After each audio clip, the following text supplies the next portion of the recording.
idea got started from one of our supporters who had seen the second plane hit the second tower. She watched the search and rescue dogs and the other canines serve tirelessly every day, and she felt that there had not been any recognition of the dogs.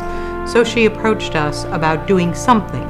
We thought that was a worthwhile cause, and as we began to research it, we found out there had not been any national recognition.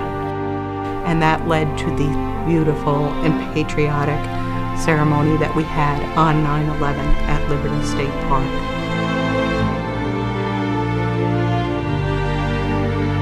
A lot of people and the dogs never got any recognition for all the work that they did for 9/11. They're not looking for any rewards, they're not looking for any honors. They do that because that's what they do. And it takes a lot more work than people realize.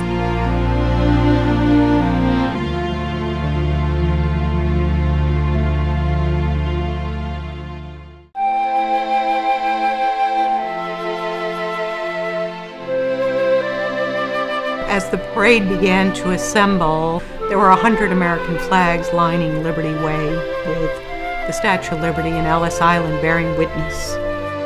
The wind came up and the flags were flying so proudly straight out.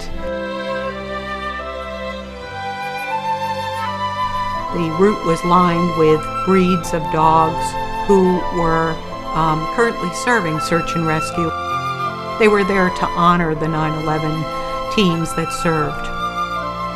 We literally had teams from the East Coast and all the way through the country, the West Coast.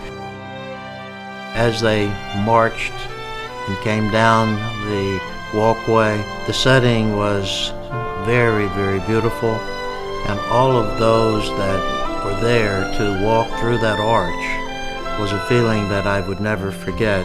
To see the tears, to see the emotions of all of these people paying tribute to the dogs and to those who served our country so well.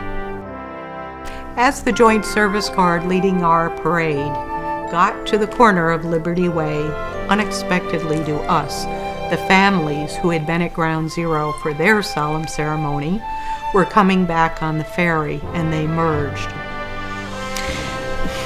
It was actually a moment that I will never forget in my entire life. And as our parade moved forward and they stood in line to go through the Arch of Honor, the looks on the faces of the 9/11 honorees moved me to tears. I was literally put my head down. I was weeping. And I looked at their faces and there was so much emotion I didn't really know how to define it. It was just an honor for them to experience. And I have to say, I've done a lot of things in my life, but I have never been more humbled.